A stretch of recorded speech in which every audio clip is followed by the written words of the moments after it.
Mis amados hermanos, muy buenas noches, el Señor les bendiga, sea usted cordialmente bienvenido a este espacio en torno a la palabra de nuestro Señor. Mis amados, hoy es sábado 28 de octubre del 2023 y al Señor le damos gloria por permitirnos estar reunidos en torno a su palabra. Hoy es día de estudio del Evangelio de Juan, yo creo en el Hijo. Clase, ¿cómo estamos? Bendecidos. Y eso que les hice examen, están bendecidos. Pero bien, le acaban de estrujar ahorita la memoria de los últimos 6 meses. Y pues bueno, el Señor ha sido bueno. ¿O no, clase? Amén. Amén. Y hoy estamos pues muy contentos porque estamos avanzando en nuestro estudio del Evangelio de Juan. Y le voy a pedir que hoy me acompañe al Evangelio de Juan capítulo 4. Y vamos a leer de los versículos 1 al 6. En lo que usted lo busca, en lo que usted saca su Biblia, prepara sus notas. Vamos a compartir nuestras ligas con nuestros hermanos que nos acompañan desde otras plataformas.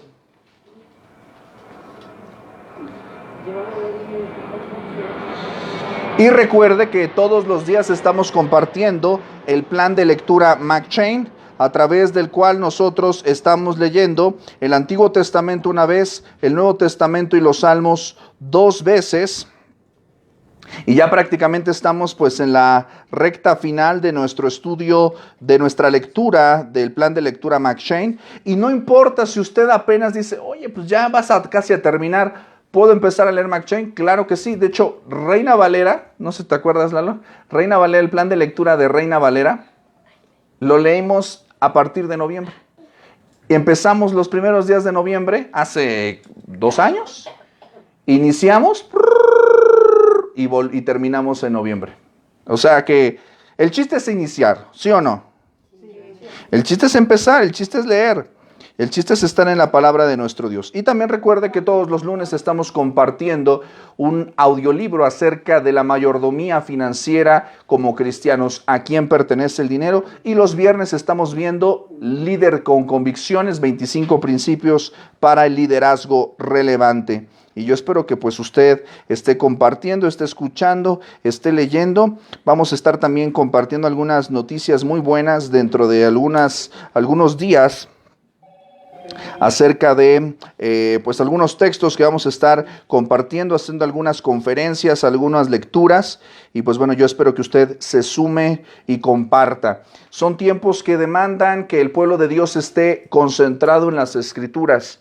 Nuestra mente tiene que estar llena de la palabra de Dios. Tenemos que estar en esta visión. Todos los días salimos a la calle y tenemos que enfrentarnos a decisiones y a desafíos, pero tenemos que hacerlo a la luz de la palabra de Dios. ¿Usted lo cree? Amén. Muy bien, pues por favor acompáñeme al texto del Evangelio de Juan capítulo 4, versículos del 1 al 6.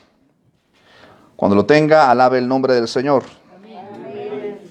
La palabra de nuestro Dios dice lo siguiente: cuando pues el Señor entendió que los fariseos habían oído decir, Jesús hace y bautiza más discípulos que Juan, aunque Jesús no bautizaba sino sus discípulos, salió de Judea y se fue otra vez a Galilea, y le era necesario pasar por Samaria.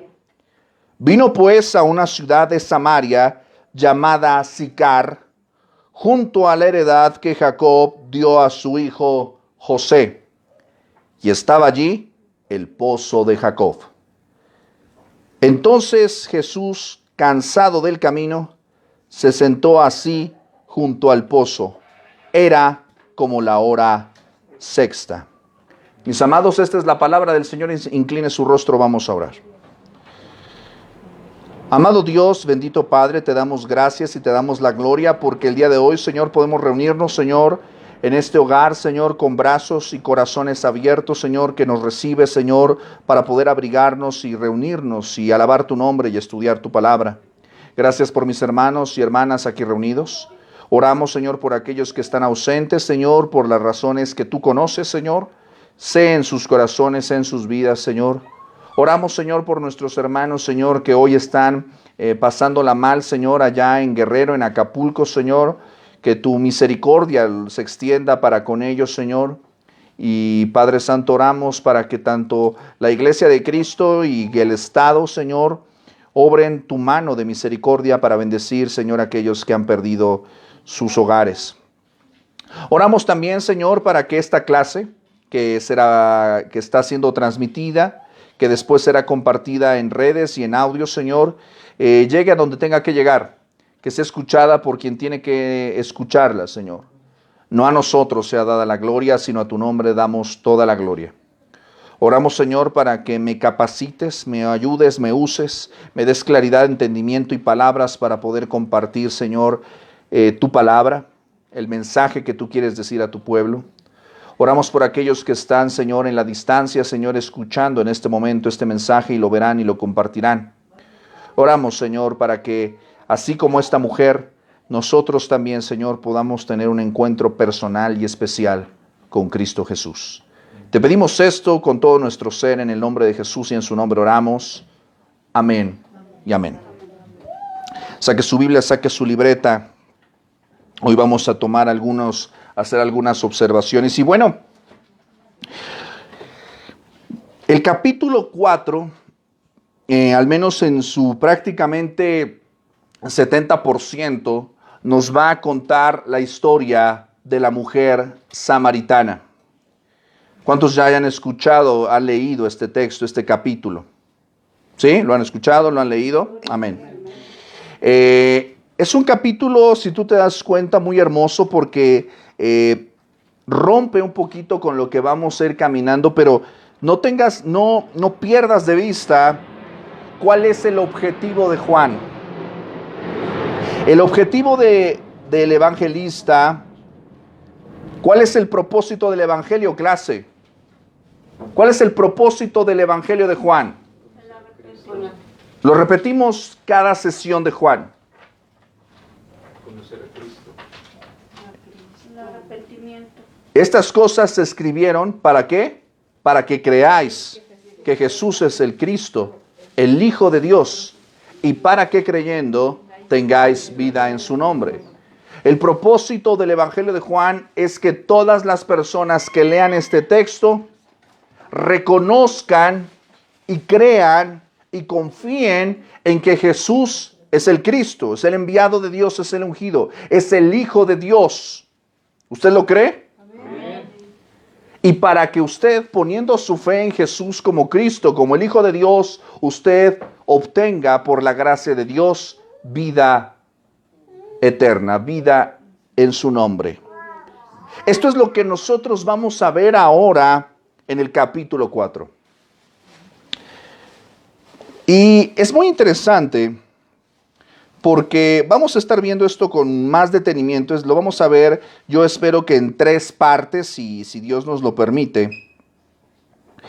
Pero el propósito en cada capítulo de este Evangelio de Juan es mostrarnos a Cristo como el Hijo de Dios. Y esto se cumple en el capítulo 4 con la mujer samaritana. Esta mujer reconoció a Cristo como su Señor y Salvador. Lo vamos a ver más adelante. Pero la conversión de la mujer samaritana no es el punto principal de este capítulo. Es un resultado de conocer a Cristo, pero no es el objetivo de este pasaje. La verdad de este texto del capítulo 4, como en todos los capítulos de Juan, es recordar que Jesús es el Mesías.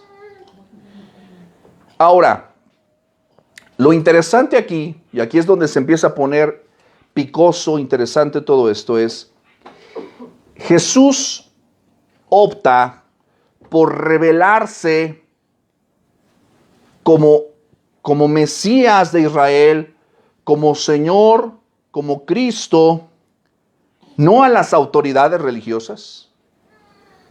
Él opta por revelarse no a los reyes o a los príncipes de su tiempo, no a las autoridades romanas. Él opta por revelarse a las personas más inesperadas. Para empezar, podemos mencionar claramente tres cosas acerca de la mujer samaritana. Lo vamos a ver con detalle y nos revela la mente de Dios acerca del Evangelio. ¿Para quién está destinado el Evangelio? Según el contexto del mundo del Oriente Próximo, los hombres no se dirigían con esta facilidad a las mujeres. Pero aquí vemos a Jesús dirigiéndose primeramente a una mujer. Para aquellas personas que piensan que la Biblia es un texto machista o misógino, déjame decirte que aquí podemos ver el gran amor de Cristo Jesús por sus hijas, por las mujeres. ¿Puedes decir amén? Amén. Podemos ver que el Señor Jesús, la mente de Dios a través del Evangelio supera cualquier obstáculo. Al Señor no le importa cuál es tu origen, no le importa tu estado social, no le importa si eres chino o alemán, si vives en la Cuchilla del Tesoro o vives en Lomas de Tecamachalco. A Él, el Evangelio supera todo eso. Esta mujer provenía de una región que no era amada por el pueblo, por los judíos. Lo vamos a ver también más adelante, la disputa, el prejuicio, el odio que se tenían judíos y samaritanos. Era una mujer de Samaria, samaritana. Y tercero, y otro aspecto también interesante, es que era una mujer que no tenía una vida que pudiera destacarse como recta. Era una mujer que había tenido una vida desordenada. Hay que decirlo, era una mujer que había tenido una vida inmoral. No quiere decir, el texto no nos revela que haya sido prostituta, no, simple y sencillamente no había tenido una vida ordenada. Mis amados, Dios no hace excepción de personas. La palabra del Señor está destinada y está dirigida para los pecadores. No importa de dónde vengas o la condición en la que estés, todos deben escuchar el mensaje del Evangelio. Cristo vino para todos. ¿Sí, mi hermano? Bueno, me preguntas esta, ¿no? Porque no entiendo bien. ¿Los samaritanos no eran judíos? No. O sea, de otro... No, ellos tenían, lo vamos a ver más adelante, pero lo que vamos a ver es que ya había habido históricamente una separación. O sea, ellos sí tenían un parentesco sanguíneo con el pueblo de Israel, con el linaje de Abraham. Sí había un parentesco, pero la ruptura se da, lo vamos a ver, insisto, con detalle, a partir de un momento en el que cuando se da la cautividad babilónica, hay una mezcla. Los que se quedan se mezclan, se emparentan con los que están, con los pueblos alrededor, y empiezan a sesgarse y empiezan a alejarse de la práctica del judaísmo como lo vemos en la ley de Moisés. Empiezan a tomar ciertas prácticas. Por eso ellos no van a adorar al templo de Jerusalén, ellos van a adorar a otro monte, que es el que vamos a ver en este momento. Entonces, hay un prejuicio cultural, porque se mezclaron, entonces no habían mantenido su integridad racial, que es algo que peleaban mucho los judíos en ese sentido. Lo vamos a ver también con detalle más adelante. Y este prejuicio se fue ya arrastrando durante mucho tiempo hasta los días de nuestro Señor Jesucristo. Y nuestro Señor Jesucristo, incluso, no solamente con la mujer samaritana, más tarde, por ejemplo, va a poner de ejemplo a los samaritanos. Cuando le preguntan al Señor Jesús, ¿quién es mi prójimo? Y el Señor cuenta una historia acerca del buen samaritano, ¿verdad? Que a pesar de ser samaritano, y digo a pesar porque ser samaritano, pues, simple y sencillamente nació ahí, ¿no? Pero a final de cuentas, a quien se le estaba contando esta historia eran personas prejuiciosas que apartaban a unos y a otros por ciertas causas, y lo pone de ejemplo porque el samaritano se comportó con más misericordia y piedad que los mismos judíos. Recuerda que El Señor Jesús vino primero a la casa de Israel, vino primero al pueblo de Israel. Pero su objetivo, el objetivo de la mente de Dios es que a partir de Israel, ¿te acuerdas de la bendición a Abraham, de la promesa a Abraham? En ti serán benditas, ¿qué? Todas las familias de la tierra. En la mente de Dios desde el Génesis es que todas las naciones conozcan a Cristo como su Señor y Salvador. ¿Tú lo crees? Entonces, vamos a ver estos contrastes con detalle, pero vamos a iniciar. Y primeramente el capítulo 4, versículo 1, ¿qué nos dice? ¿Alguien lo puede leer? Amén. Cuando pues el Señor entendió que los fariseos habían oído decir, Jesús hace y bautiza más discípulos que Juan. Amén. ¿Qué significa esto? Bueno, primeramente vamos a situarnos en este capítulo. El Señor Jesús en su calidad humana, recordemos que Él es 100% humano y 100% divino, podemos ver aquí que el Señor tenía discernimiento y prudencia. Dice que entendió ¿qué cosa? Él está hablando, lo primero que nos pone este versículo, el versículo 1 nos pone en un tiempo. ¿Cuándo? Si yo te digo, por ejemplo, ¿comiste el día de hoy? ¿Cuándo? Hoy, 4 de la tarde. Ok, es una pregunta que está apelando ¿a qué? A un tiempo determinado. ¿Ok?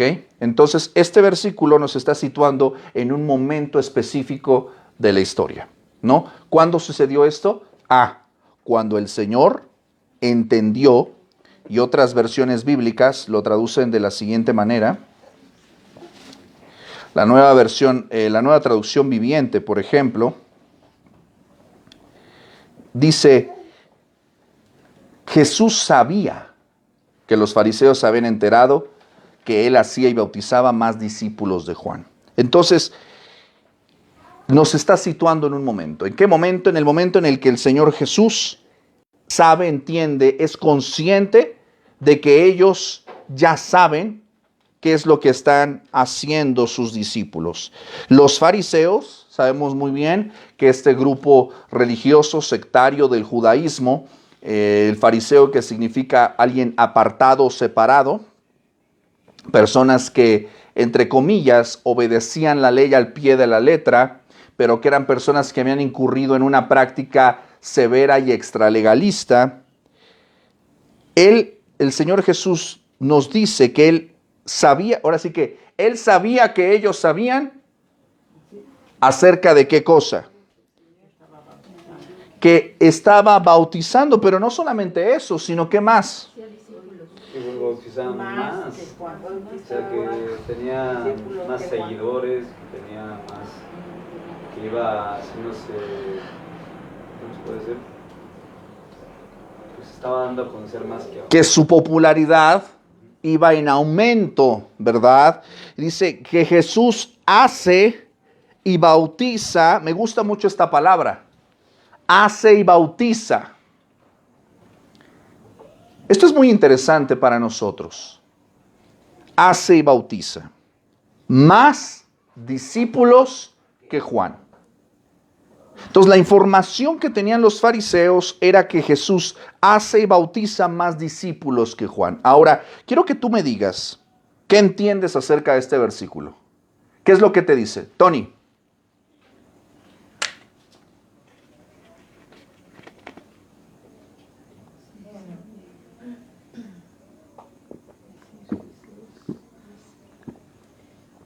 ¿En la pregunta 1? En el versículo 1. ¿Qué es lo que podemos ver ahí, clase? Hay una comparación, ¿no? Ok, hay una comparación de parte de los fariseos. ¿Qué más podemos observar? Que con Juan, pero nada más estaba bautizando, pero que Jesús, además de bautizarlos, estaba haciéndolos sus discípulos. Ok. ¿Qué más? Como ¿Qué ya más? habíamos mencionado, siempre el Señor ya conocía lo que pensaba el hombre. Muy interesante esta observación, lo vimos en el capítulo 2, si lo recuerdan, ¿verdad? Que Jesús conocía lo que... No, él no necesitaba que le dijeran qué había en el corazón de los hombres, él sabe lo que hay en el corazón de los hombres. Eso es un elemento interesante. ¿Qué más, clase? A ver, mis hermanos allá, los veo muy pensativos. ¿Qué más podemos ver, mi hermano? Pues la fama de él. La fama en crecimiento de nuestro Señor Jesucristo. ¿Qué más? ¿Y quiénes lo estaban haciendo? ¿O quiénes estaban dándolo a conocer? ¿Quiénes lo estaban dando a conocer? Los maestros de la ley, los fariseos. Ellos dice que habían oído decir. O sea, Jesús entendió que los fariseos los fariseos se enteraron de la fama y del éxito del ministerio de Jesús. No quiere decir que ellos dijeron eso, sino más bien que ellos se enteraron de esto. ¿Qué más observamos aquí? Yo quiero hacerte una pregunta. ¿Jesús estaba preocupado por lo que los fariseos pensaban? Pero, ¿había qué cosa? Había celos, había un espíritu de conflicto, de rivalidad. Había un espíritu de sospecha. ¿Te acuerdas? Ahorita que estuvimos haciendo examen, ¿verdad? Y ya te hice sufrir con 10 preguntotas, ¿verdad? ¿Te acuerdas que en el capítulo 1, cuando Juan da su testimonio, empieza a predicar, los primeros en aparecer, en empezar a sopilotear, ¿quiénes fueron a Juan? Los fariseos. Y le empiezan a preguntar, ¿eres tú el Mesías? ¿Eres tú Elías? ¿De qué la giras? ¿O de qué tú a qué vienes o qué? Mis amados, apréndase esto porque es importante. Si el Señor le ha dado a usted dones, ¿amén? Amén. No los escucho muy convencidos. ¿El Señor le ha dado a usted dones? Amén. Ok. Sepa usted que cuando usted empieza a ejercitar esos dones y el Señor empieza a bendecir su vida, su ministerio, va a haber oposición. Grábeselo muy bien. Cuando Dios te empieza a usar, va a haber oposición. Siempre va a haber personas que van a ver todo con sospecha. Seguramente está haciendo esto por esto. Seguramente aquello y aquello. Siempre hay esto. Eso es inevitable. Juan lo deja muy claro. Hay luz y hay tinieblas. Los corazones de los seres humanos tienden al celo, a la rivalidad, a la comparación. Esto es algo que va a pasar. El Señor se había percatado de que los fariseos se habían enterado de esta popularidad. Y no es porque Él estuviera preocupado por ellos, y no es porque Él estuviera en una situación de miedo. Sin embargo, Él toma decisiones y actúa. Ellos habían escuchado que Jesús, ¿qué? Hace y bautiza más discípulos que Juan. Esta frase me pareció fantástica, porque en esto consiste la obra del discipulado. Hacer y bautizar discípulos. Aparta tantito ahí donde estamos leyendo y acompáñame por favor a Mateo capítulo 28, donde el Señor da la gran comisión. Mateo 28, 19, este versículo también tú debes ya conocerlo y atesorarlo, subráyalo, enciérralo, ponlo, hazlo para ti, porque esta es una encomienda para cada cristiano. Y dice, por tanto, id y haced discípulos a todas las naciones. ¿Qué más dice? Bautizándolos en el nombre del Padre, del Hijo y del Espíritu Santo. ¿Te das cuenta lo que está diciendo aquí el Señor Jesús? Los manda a que vayan, es una comisión, no está diciendo ve específicamente a eso, sino en el transcurso de tu caminar como cristiano, todos los días, ve y haz discípulos. Y luego, ¿qué más? Haces discípulos y ¿Qué más? ¿Qué más tenemos que hacer? Bautizarlos. ¿El bautismo salva? No, pero es un testimonio público y es una afirmación personal de fe. Es una reafirmación de en quién hemos creído. Entonces, esto es básico. Esto es el ABC del discipulado. Cuando tú le hablas a alguien de Cristo es porque vas a seguir perseverando, y cuando esa persona se vuelve tu discípulo, es decir, alguien que está contigo, le estás enseñando el evangelio, los primeros pasos de la fe, le enseñas a leer la Biblia, le enseñas a orar, le aclaras sus dudas, le modelas el evangelio, lo llevas a la iglesia. Está muy bien todo eso. Pero en determinado momento tienes que llevar a esta persona a tomar esta decisión. Y casi siempre es una decisión voluntaria, debe serlo. Pero sí debes instar a que los creyentes se bauticen. Es un paso de fe y de obediencia y trae bendición a la vida de los creyentes. Si tú estás discipulando a alguien, si tú estás hablándole a alguien de Cristo, es porque estás dispuesto a modelar el evangelio para ellos, pero también para motivarlos a que se bauticen. ¿Estamos de acuerdo con eso? Que el Señor nos ayude para ser como el Señor Jesús, que hacía y bautizaba, y dice, más discípulos que Juan. Ahora, el tema de los números, esto me parece muy interesante porque casi siempre la gente carnal siempre tiende a observar más los números que la calidad. Y ellos estaban observando que ellos no estaban observando ni siquiera la doctrina, sino más bien estaban observando que bautizaba, ¿qué cosa? Más discípulos que Juan. Eso era lo que ellos lo que percató su atención, que bautizaba más discípulos que Juan. En algún momento el pastor John MacArthur, en una conferencia pastoral, decía, citando creo que a un autor puritano, ¿no?, acerca de esto: los pastores hoy en día, las iglesias están obsesionadas por llenar los edificios, llenar los locales, ocupar más bancas, tener más miembros. Pero la pregunta es, cuando ellos estén delante del trono de Dios, ¿van a poder asegurar que pastorearon a todas esas personas? ¿Que velaron por todas esas almas?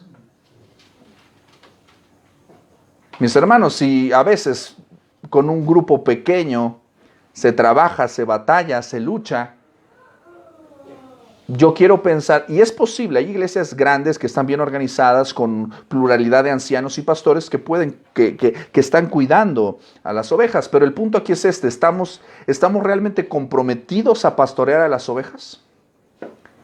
Porque a veces nos concentramos mucho en los números, en la cantidad, y nos olvidamos de la calidad. Estamos buscando, pase más gente. Sí, pero ¿realmente estamos atendiéndolos? ¿Conocemos su nombre? ¿Conocemos sus necesidades particulares y personales? ¿O solamente es un número más? Esto no debería de ser así. ¿Amén? Muy bien, versículo número 2.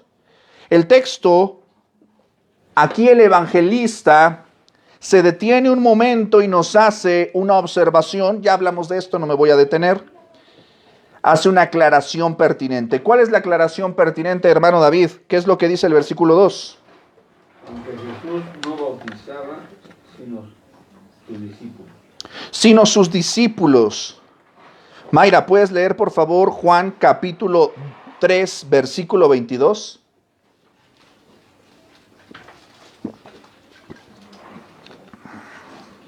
Después de esto vino Jesús con sus discípulos a la tierra de Judea y estuvo allí con ellos y bautizaba.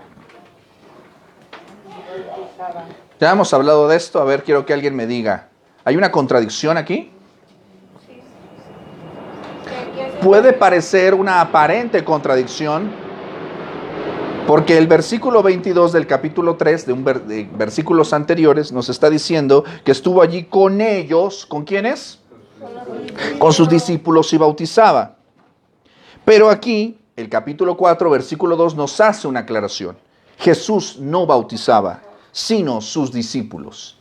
Los eruditos bíblicos nos dicen en este caso que lo que pasaba es que ellos hacían el ritual del bautismo y Jesús pronunciaba la formulación trinitaria.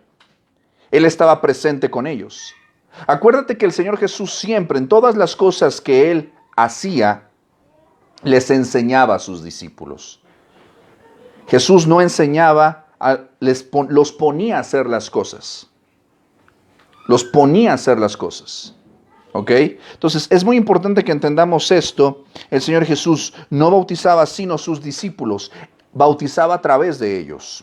Pero Él no realizaba este acto, lo hacían sus discípulos. No porque hubiera algo malo en el bautismo, sino porque Él, acuérdate por favor, vamos a regresarnos un poquito.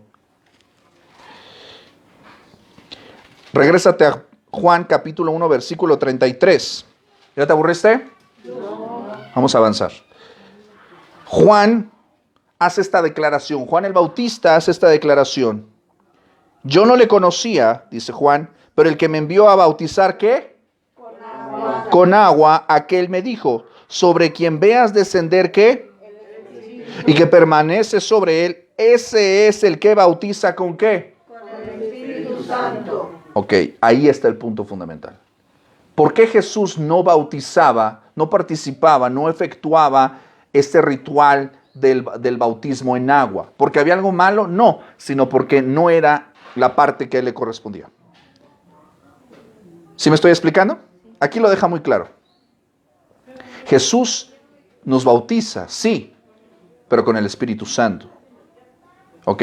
Cuando una persona viene a la fe, cuando una persona nace de nuevo, es bautizada en el Espíritu.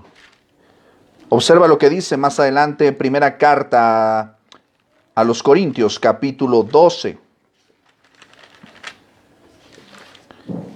Insisto, nada más estoy haciendo estos comentarios para que lo tengas tú presente acerca del bautismo y que no haya controversia acerca de este texto. Primera de Corintios, capítulo 12, versículo 13. Versículo 13. Y esto ya lo hablamos cuando estudiamos en Fundamentos de la Fe acerca del Espíritu, la obra y la persona del Espíritu Santo. ¿Te acuerdas? Mira, creo que nadie se acuerda, May. Pero si no te acuerdas, no te apures. Ahí está Fundamentos de la Fe en YouTube y lo puedes escuchar también en SoundCloud. Ok, 1 Corintios 12, 13, dice el texto. ¿Me estás conmigo? Porque por un solo espíritu fuimos todos, ¿quiénes? Todos bautizados en un cuerpo, sean judíos o griegos, esclavos o libres, y a todos se nos dio a beber de un mismo espíritu. Este versículo y todo el capítulo 12, 13 y 14 derriba por completo la doctrina carismática y algunos lugares pentecostales que hablan de un segundo bautismo del Espíritu. Esto no es cierto. La Biblia claramente aquí nos dice que hay solamente ¿qué? Y es cuando tú vienes a Cristo. La palabra bautizar significa en el griego bautizo, significa sumergir. Tú eres lleno de Dios. Tú eres lleno de Dios. Cuando vienes a Cristo eres lleno de Dios. Y esto no tiene distinciones de ningún tipo. Todos fuimos bautizados. Todos aquellos que han creído en Cristo han sido bautizados en un cuerpo. ¿Cuántos cuerpos de Cristo hay? Solo uno, no hay varios. Sean judíos o griegos, esclavos o libres, eso no importa. A todos se nos dio a beber de un mismo espíritu. Regresemos a Juan capítulo 4. Entonces la aclaración del versículo 2 nos dice que Jesús no bautizaba sino sus discípulos, porque Él iba a hacer la labor de bautizar a través del Espíritu Santo. Muy bien, continuamos. Punto número 2. Entonces quedamos a partir del versículo 1 y el versículo 2 que Jesús se da cuenta de que se está creando un conflicto, ¿verdad? Que los fariseos se enteraron de su popularidad y de su éxito ministerial, y el evangelista nos hace una observación acerca de este dato, y a partir de eso el Señor Jesús toma una decisión y actúa. Y dice el versículo 3, ¿estás conmigo? Amén. Dice, salió de Judea y se fue otra vez a Galilea. Detente un momento conmigo. ¿Dónde estaba Jesús?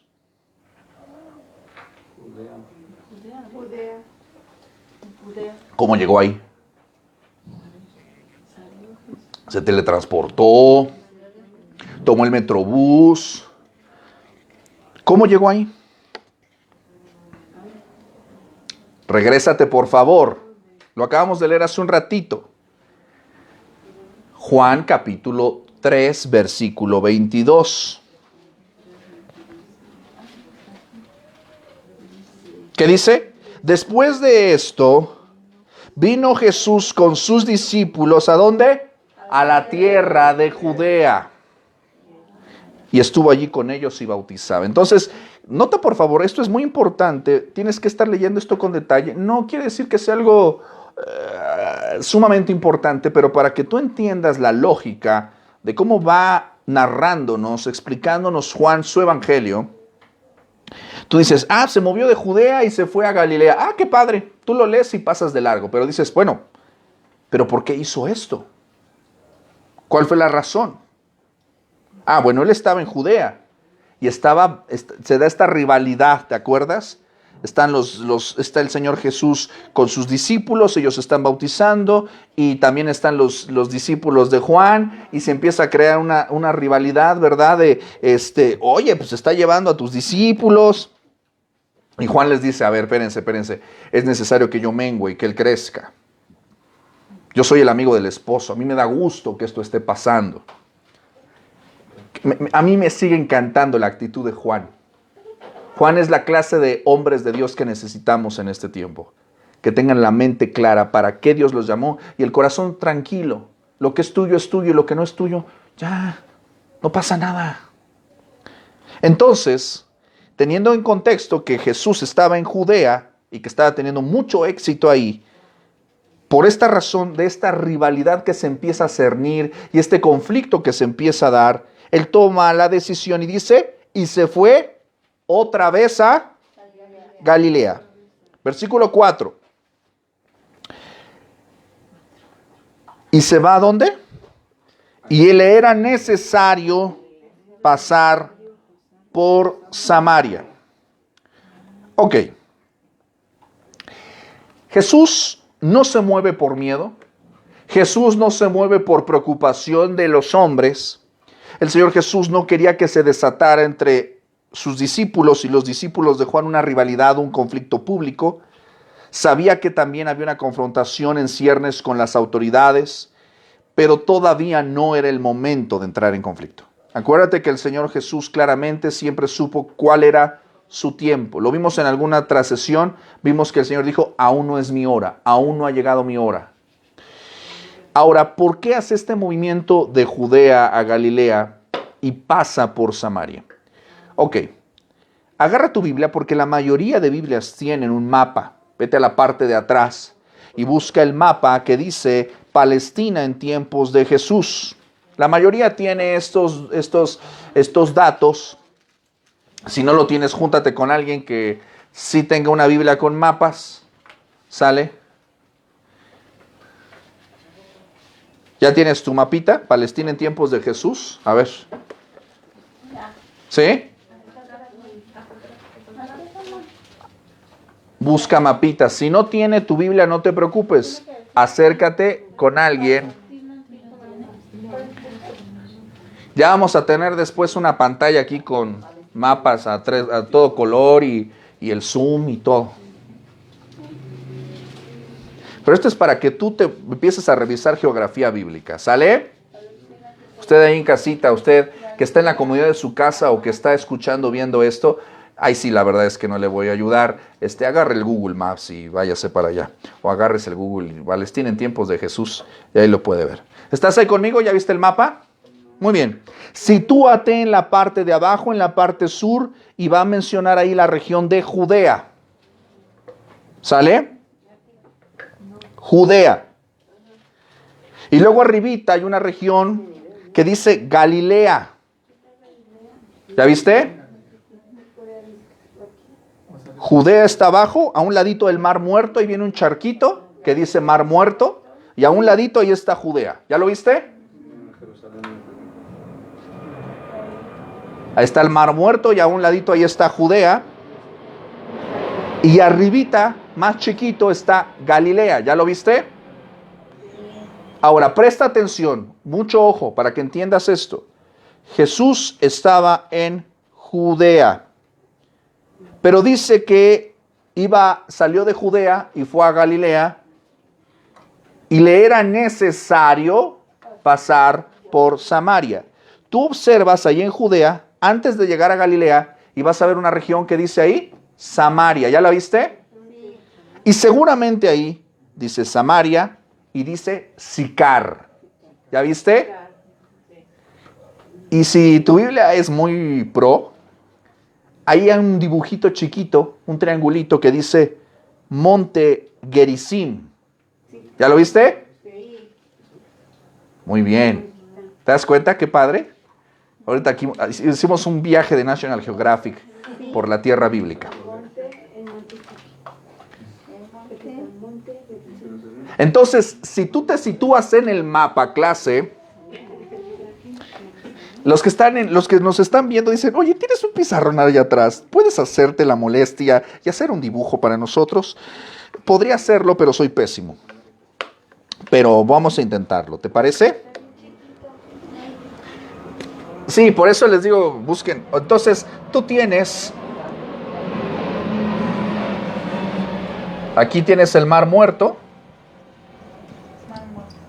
Ok, acá tienes a Judea. Acá tienes otra región más pequeña que es Galilea. ¿Sí? Y por aquí está Samaria. Y acá está Sicar. Y acá está el monte Gerizim. ¿Ok? Está horrible mi mapa, pero nada más es para orientarte. Levante su mano, ¿ya lo encontró? ¿Ya encontró Samaria? ¿Ya encontró Sicar? Ok, quédese ahí porque ahí vamos a estar.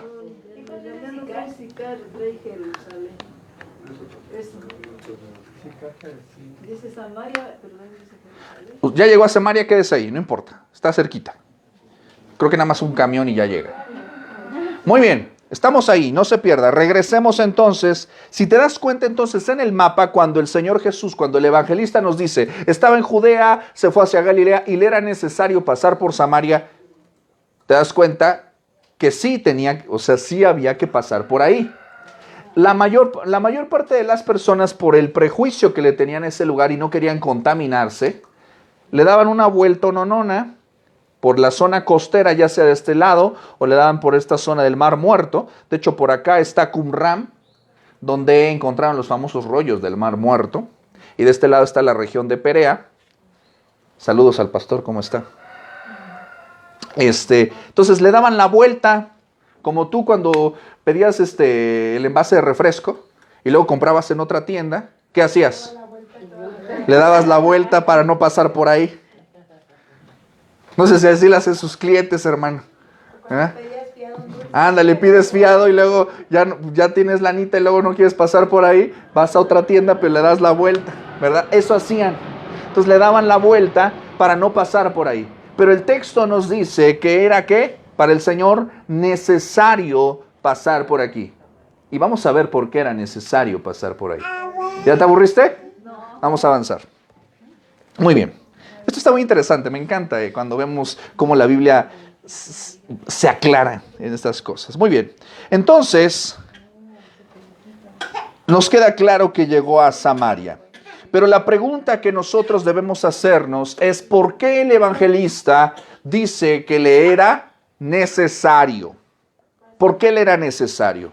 Bueno, el Señor se sintió impulsado a pasar por Samaria y parar en este pueblo, en esta villa de Sicar, no para ahorrar tiempo o pasos, aunque si tú te das cuenta realmente, pues sí, era más práctico, ¿no? Salir derecho.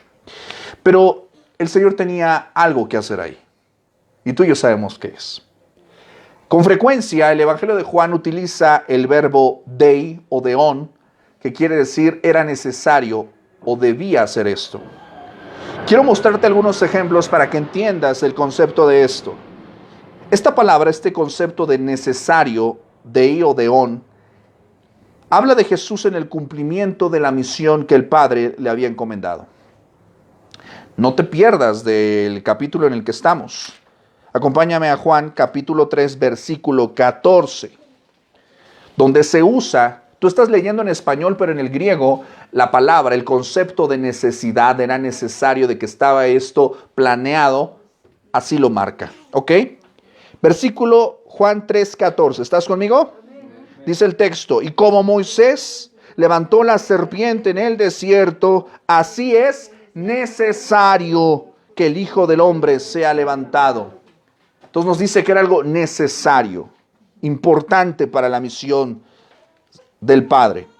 Más adelante acompáñame a Juan 9, 4, 9 versículo 4. Juan 9 versículo 4.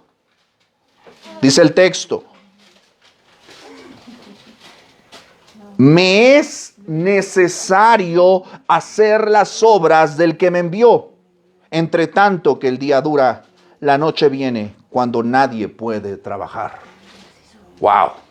Qué extraordinario versículo que nos habla de la mente de Cristo, del sentido de deber y de responsabilidad de nuestro Señor Jesucristo. Él no vino aquí a chacotear.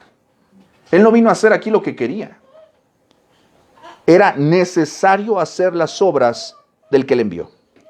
Más adelante observa conmigo el capítulo 10, Juan capítulo 10, versículo 16.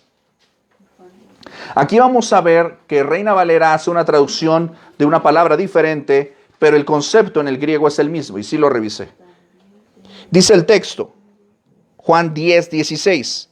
También tengo otras ovejas que no son de este redil. Aquellas también, presta atención, debo traer. Aquellas también debo traer. Y oirán mi voz, y habrá un rebaño y un pastor. Amén.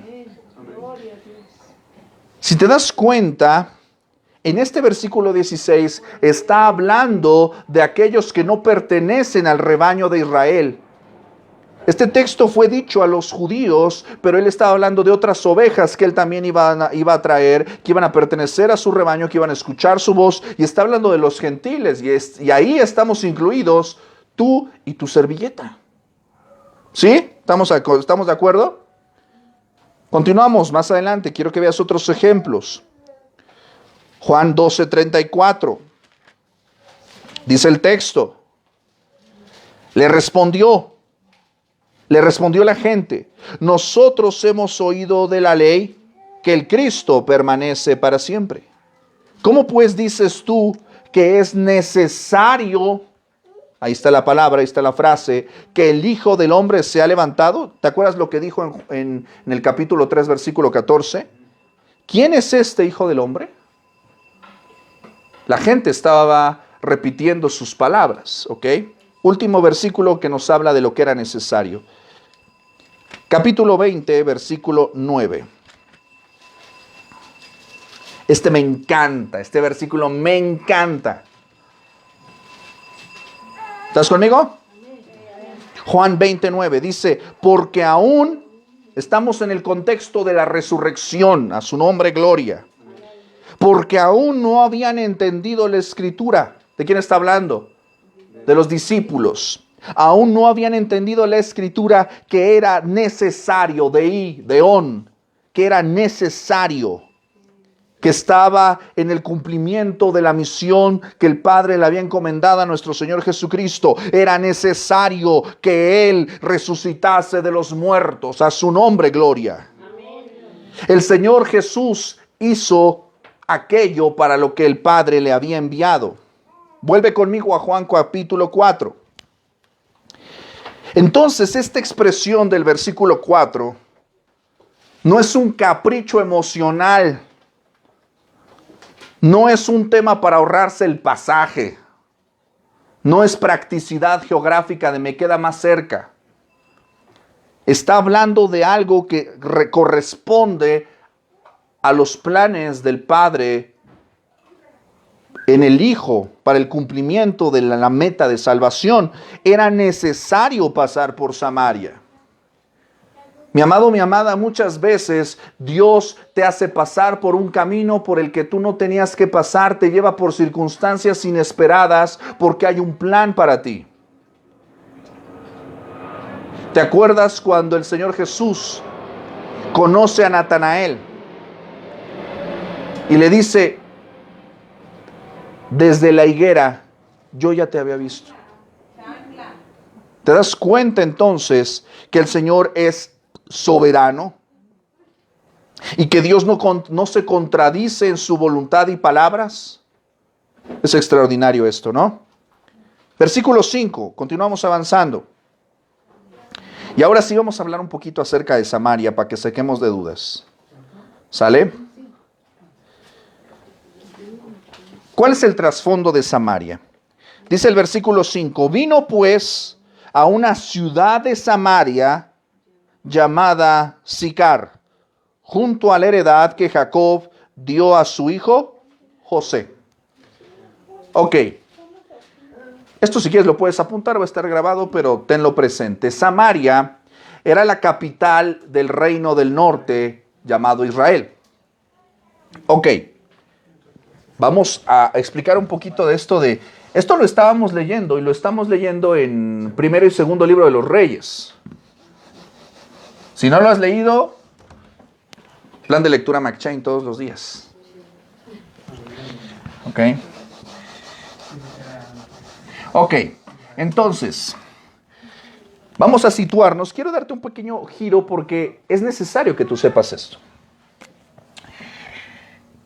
¿Te acuerdas del rey David? Ok. Entonces nosotros tenemos a David. Y ya ves que David pues tuvo un titipuchal de hijos, ¿no? Y pues Absalón mató a muchísimos. Hubo por ahí el que abusó de su hermana, ¿Amón? No. Ayúdenme. Tamar, su hermana, ¿no? Amnón. Amnón. Y luego está el que tuvo con Betsabé, después del pequeño que se murió, que fue Salomón. Ok. Salomón es el que sigue en la línea dinástica, es el que hereda el trono. Hubo otros hijos, pero Salomón es el que queda. Y los otros, pues ya sabes, empezaron a pelearse como chacales por el hueso, ¿no? Ok, eso casi no sucede. Salomón, de ahí vamos a ver que Salomón tiene un hijo. ¿Quién es? Roboam. No, Jero, el otro va al otro lugar. Jero es el directo que se queda en Judá. O sea, se queda en el sur. ¿Están seguros? Sí, se queda en el sur. No, según yo, Roboam. Jeroboam se queda en el sur. Jeroboam Y el es otro del se norte. huye. Se va Roboam, se huye un rato. Y después regresa. Primer libro de los Reyes, acompáñenme por favor. Jeroboam es el que vive en Egipto. No, al revés, vas a ver. Ahorita vamos a ver. A ver,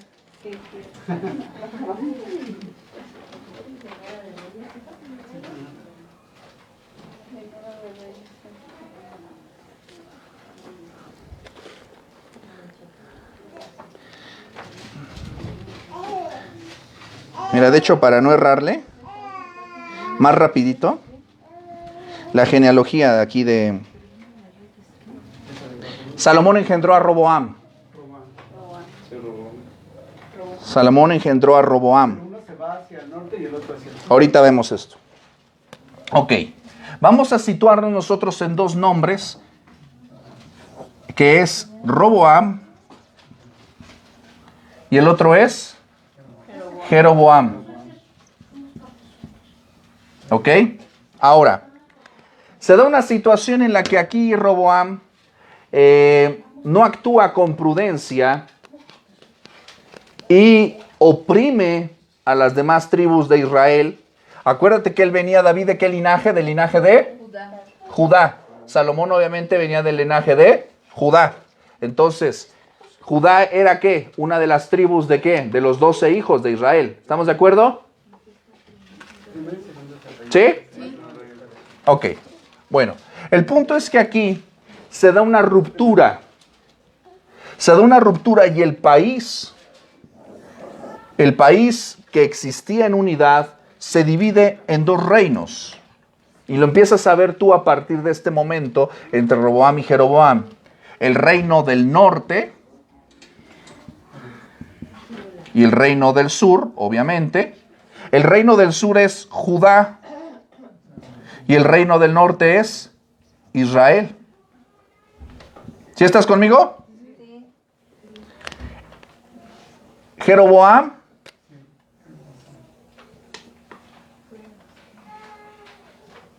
No, me equivoqué. ¿Me ayudas? Del norte. Sí, porque es chacalón, ¿verdad?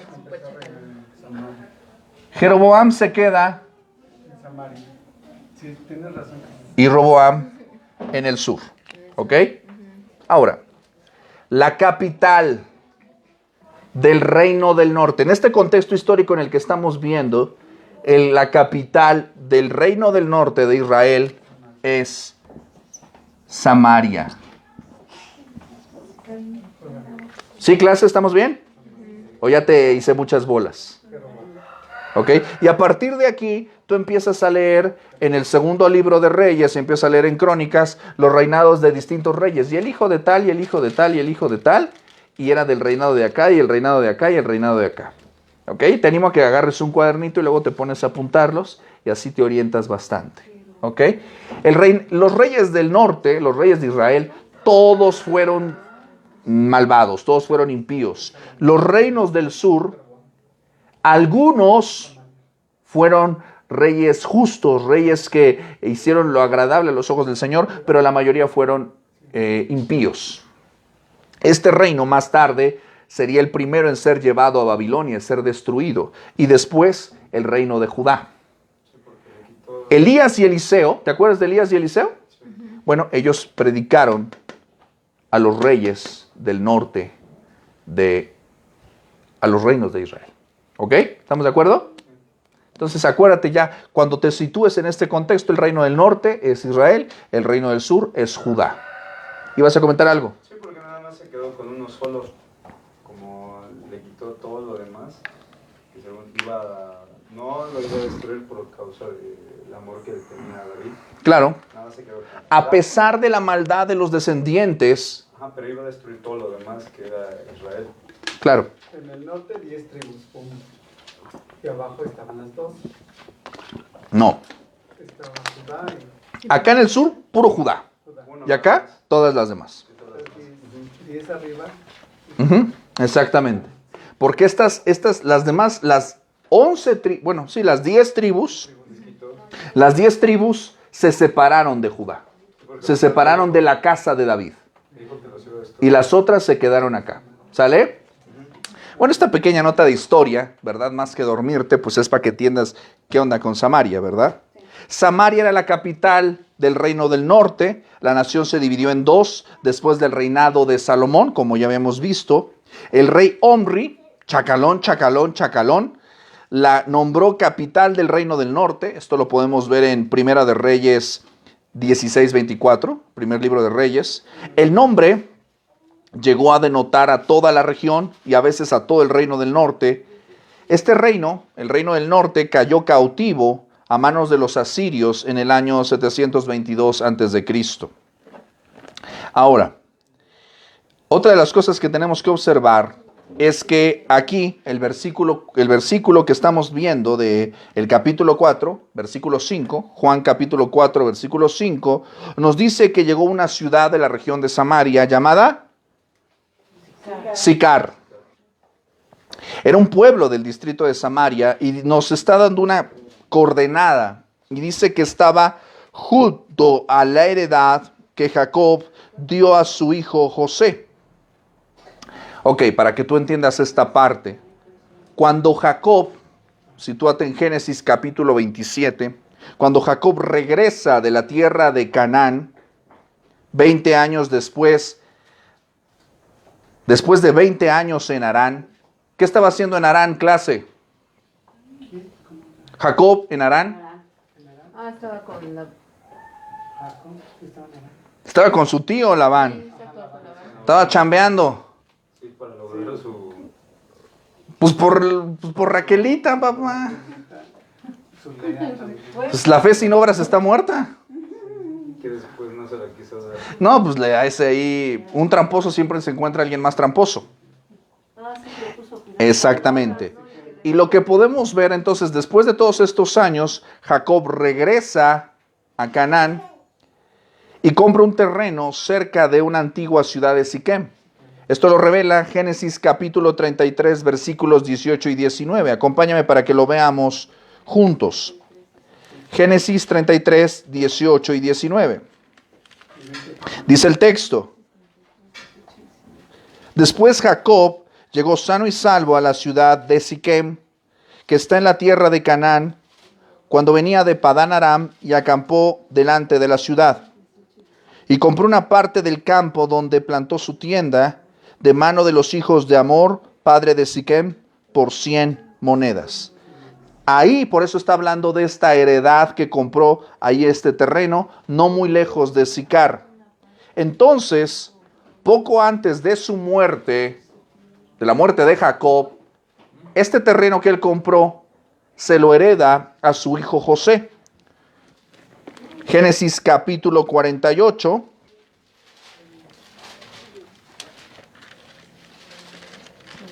Génesis 48, 22 dice el texto: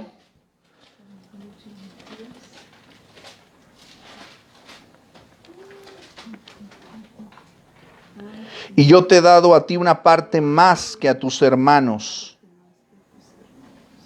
la cual yo tomé del amorreo con mi espada y con mi arco. Cuando Jacob empieza a bendecir a los hijos de José, Efraín y Manasés. ¿Ok? Hasta aquí vamos bien. Esto no es vital, pero es una información de trasfondo que nos va a ayudar un poquito a entender qué pasa con Samaria. Bueno,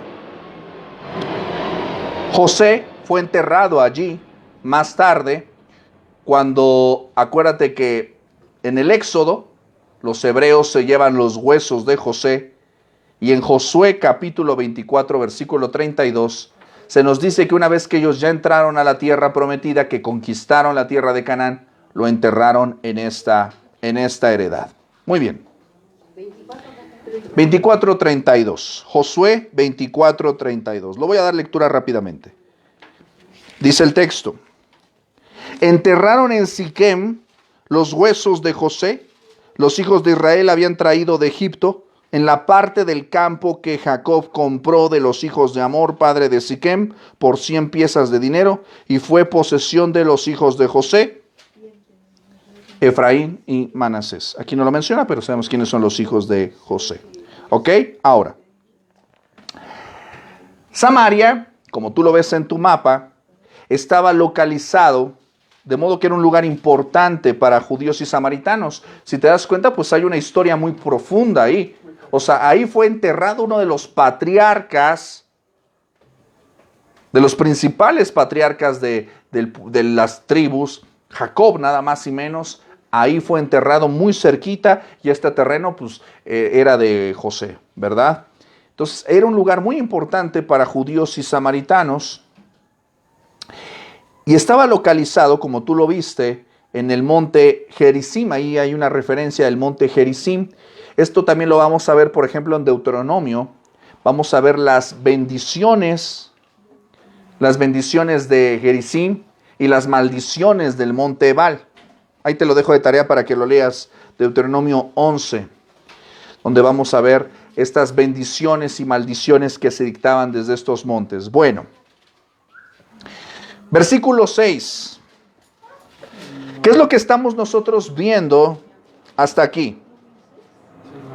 En el versículo 5, Juan capítulo 4, versículo 5, donde estamos estudiando, ya vamos a acabar. Entonces, versículos 3 y 4, hemos estado haciendo un recorrido, ¿verdad? Hemos estado caminando por estas regiones, ¿verdad? Entonces ya se nos dijo cuándo. ¿Cuándo sucedió esto? Cuando Jesús se enteró, cuando nuestro Señor Jesucristo se percató de que los fariseos se habían enterado de su popularidad para evitar conflictos. Todavía por el momento, el Señor se mueve de Judea otra vez a Galilea y pasa por Samaria. Y me encanta el detalle específico del evangelista. El detalle específico del evangelista nos dice: y se fue a Samaria, a una ciudad llamada Sicar, junto a la heredad que Jacob le había dado a José. Ve la precisión del lugar, casi nos dice nos dice la calle, nos dice el número, nos da una ubicación específica. Ve el nivel de precisión que nos ofrece el evangelista. Versículo 6, y con eso cerramos el día de hoy. ¿Y qué estaba allí? El pozo de Jacob. Alrededor de este pozo va a orbitar todo el relato del capítulo 4, de la mujer samaritana. Este va a ser el escenario donde se va a suscitar esta extraordinaria charla y esta revelación de parte de nuestro Señor Jesucristo a la mujer samaritana. Así que no pierdas de vista este pozo de Jacob. De hecho, de este versículo se ha compuesto algunas canciones, ¿verdad? No sé, mi hermano yo seguramente se conoce algo. Pero en el pozo de Jacob hay algunos cantos, algunos himnos, algunos coros que se han compuesto alrededor de este pozo de Jacob. Y el versículo 6 nos dice, entonces Jesús, cansado del camino, sediento de ti. No, es cierto. ¿Qué es lo que nos revela esta expresión de que Jesús estaba cansado del camino? Pues estaba cansado, ¿no? Pero eso nos habla de qué cosa. Su humanidad. Exactamente. Acuérdate siempre, ten presente que el objetivo de Juan es que tú sepas que Jesús es el Hijo de Dios y Él quiere que creas en Él, pero Él no quiere solamente que creas en un Jesús que es Dios y que es invencible, inalcanzable, que calma tormentas, que resucita de los muertos, que sana a los enfermos y echa fuera demonios. A Dios sea la gloria porque Él es Dios, pero también el evangelista nos muestra un rostro humano. Nos recuerda que Él nos conoce, nos entiende. Él sabe lo que es estar cansado. ¿Tú has estado cansado? Dices, estoy cansado. Estoy cansado, sí. Pastor, es que esto es más interesante porque el término más exacto es fatigado. Y la palabra fatiga es como, por ejemplo, cuando el muro de una presa está con una fisura y le llaman, está fatigado. Y la palabra fatigado quiere decir que si la fisura se encuentra en la base del muro de la presa, puede ser peligroso, puede ser de muerte. Y también el caballito dice la gente cuando lo está corriendo, cuidado que el caballo está fatigado, significa que su corazón puede explotar sus pulmones. Jesús estaba fatigado, quiere decir que Él estaba con ese cansancio de muerte. No era el cansancio que nosotros tenemos comúnmente, era un cansancio de muerte. Es muy enfático. En este capítulo 4, 3 veces aparece únicamente, no más, la palabra fatigado 3 veces. Y no lo va a encontrar más. 3 veces aparece. Y es muy fuerte el versículo. Es muy interesante porque claramente, como lo hemos mencionado, nos muestra la humanidad de Jesús. La conversación que esta mujer de Samaria va a tener con Jesús no es una conversación que tiene con un ángel, la tiene con otro ser humano, con otra persona, con el Dios hecho hombre. Esto es muy extraordinario, esto es muy interesante y nos habla de la naturaleza misma del Evangelio. Él se acerca a nosotros. Como leímos hace un momento, el verbo se hizo ¿qué? Carne, se hizo como nosotros, Él nos entiende. Y dice que Jesús, cansado del camino, pues evidentemente ya viste el mapa, cuánto caminó, ¿verdad? Cuánto se echó, ¿verdad? Y dice que se sentó así junto al pozo. Evidentemente tenía sed, ¿verdad? Y nos está situando no solamente en la causa, ya nos dio un lugar, ya nos dice por qué se sentó ahí, había un cansancio, había sed, estaba cansado y se sentó junto al pozo, evidentemente quería beber. Y nos dice la hora precisa, era como la hora sexta. Ok, algo que tú también debes de saber y ya lo he mencionado.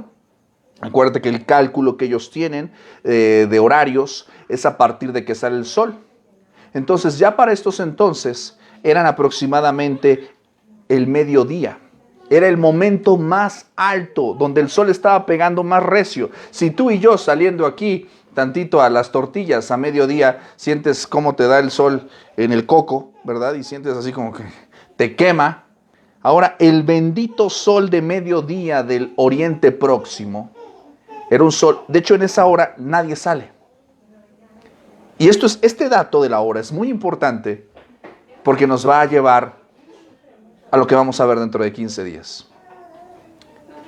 Este dato acerca de por qué en esta hora se da esta conversación entre Jesús y la mujer samaritana nos va a situar en el escenario dentro de 15 días, donde vamos a conocer a esta mujer de Samaria. Amén. Vamos a orar. Bendito Dios y Padre nuestro, te damos, Señor, la gloria por esta sesión de clase de estudio que, Señor, nos permite abrir este capítulo 4, en el cual, Señor, con tu ayuda, Señor, veremos la conversación de Jesús con la mujer samaritana. Pero, Señor, más que un estudio más de este capítulo, queremos, Señor, nosotros, de la misma manera, Señor, rogamos que tú te acerques a nuestras vidas, que pongas los tiempos, que pongas el lugar, que pongas el momento, que pongas, Señor, las circunstancias para que nosotros podamos tener una charla, un encuentro personal contigo, Señor, que nos transforme y que nos haga, Señor, vivir para tu gloria. Padre Santo, permítenos, Señor, esto y que, Padre Santo, todos podamos vivir, Señor, una comunión más profunda contigo a través de nuestro Señor Jesucristo. Te lo pedimos todo, Señor, en el nombre de Jesús y en su nombre oramos. Amén. Amén. Clase, ¿cómo estamos? Bendecidos. Muy bendecidos. Y bueno, vamos a repetir nuestro texto del Evangelio de Juan, capítulo 20, versículo 31. Pero estas se han escrito para que creáis que Jesús es el Cristo, el Hijo de Dios, y para que creyendo tengáis vida en su nombre. Juan 20, 31. Mis amados, al Señor le damos gloria por permitirnos estar en este estudio del día sábado. Recuerde que la próxima semana volvemos nuevamente a nuestro estudio acerca del avivamiento, en busca de Dios. Le voy a pedir, clase, que usted ya se vaya preparando con la lección, el día 3, lección 1, que está en la página 7, apúntelo por favor. Día 3, encuentro con la verdad. El amor de Dios nos atrae. Día 3, lección 1. Vaya contestando ya esta lección y esta parte para ir avanzando en nuestro estudio la próxima semana. Hoy tuvimos evaluación personal de los capítulos 1, 2 y 3. Yo espero que usted también esté repasando en casita. Recuerde que este material está transmitido en vivo desde Facebook Live. Usted lo va a poder ver más tarde a través de YouTube, lo va a escuchar a través de SoundCloud y de Spotify. Consulte nuestros materiales, nuestros audiolibros que tenemos por ahí para usted. Estamos para servirle. Escríbanos, mándanos WhatsApp. Comparte este material con sus amigos y familiares. Tenga una excelente semana. Gracias por sus oraciones. Y recuerde, a Dios sea la gloria. Hasta pronto.